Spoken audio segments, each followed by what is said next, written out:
So guys, आज की इस वीडियो में हम बात करने वाले हैं कंफर्म टिकट को कैंसिल करने के चार्जेस के बारे में।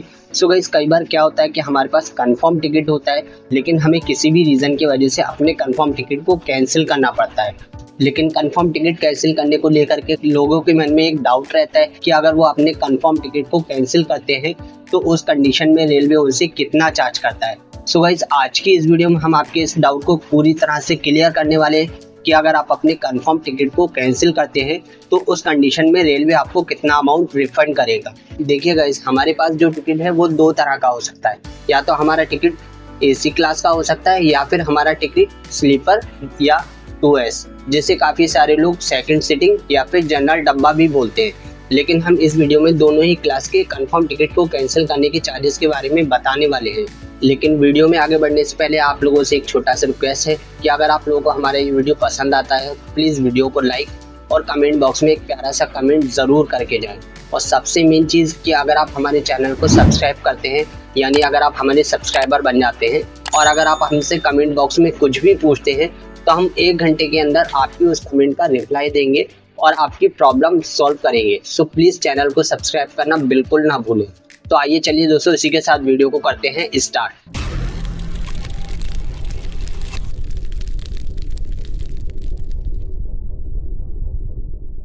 So guys, confirm ticket cancel करने के रूल्स थोड़े अलग हैं जिन्हें आपको बहुत ही ध्यान से समझना होगा।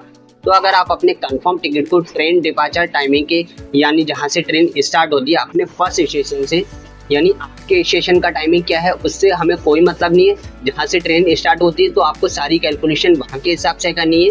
तो अगर आप अपने कंफर्म टिकट को ट्रेन डिपार्चर टाइमिंग के 48 घंटे के पहले कभी भी कैंसिल करते हैं, तो अगर आपका टिकट फर्स्ट एसी का है तो उस कंडीशन में रेलवे आपसे 240 रुपये प्लस GST पर पैसेंजर के हिसाब से चार्ज करता है। और अगर आपका टिकट सेकंड एसी का है तो उस कंडीशन में रेलवे आपसे 200 रुपये प्लस GST पर पैसेंजर के हिसाब से चार्ज करता है। और अगर आपका ticket third AC economy chair car है तो उस कंडीशन में रेलवे आपसे 180 रुपये प्लस GST पर पैसेंजर के हिसाब से चार्ज करता है। एंड इसके अलावा हम बात करते हैं नॉन एसी टिकट की, कि अगर आपके पास में कोई नॉन एसी टिकट है, जैसे कि आपका स्लीपर का टिकट है या फिर जनरल 2S का टिकट है, जिसे काफ़ी सारे लोग सेकंड सीटिंग या फिर जनरल डब्बा भी बोलते हैं। तो अगर आपके पास में कोई भी कंफर्म टिकट है नॉन एसी क्लास का, तो अगर आपके पास में स्लीपर का कंफर्म टिकट है तो उस कंडीशन में रेलवे आपसे 120 रुपये पर पैसेंजर के हिसाब से चार्ज करता है।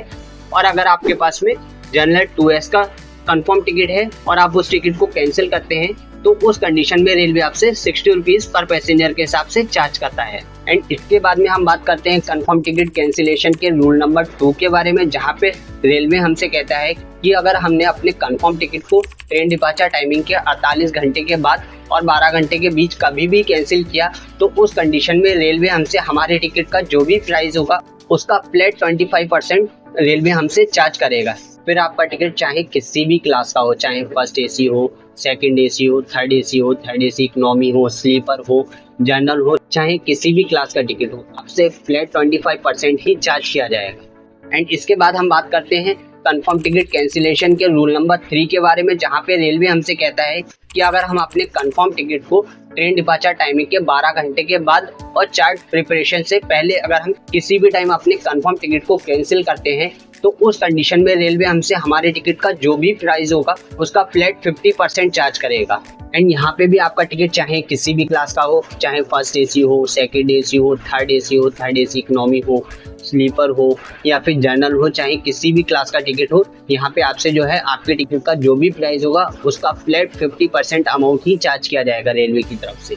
एंड इसके बाद में हम बात करते हैं कंफर्म टिकट कैंसिलेशन के रूल नंबर 4 के बारे में, जहाँ पे रेलवे हमसे कहता है कि अगर हम अपने कंफर्म टिकट को चार्ट प्रिपरेशन के बाद में कैंसिल करते हैं तो उस कंडीशन में रेलवे हमें 1 भी रुपया रिफंड नहीं करता है। सो आई होप गाइस आप लोगों को हमारा ये वीडियो पसंद आया होगा। एंड अगर इस वीडियो में आप लोगों को कहीं पे भी कुछ समझ ना आया हो तो बेफिक्र होकर आप हमसे कमेंट बॉक्स में पूछ सकते हैं। सो आज की इस वीडियो में बस इतना ही, मिलते हैं नेक्स्ट वीडियो में। Thank you so much.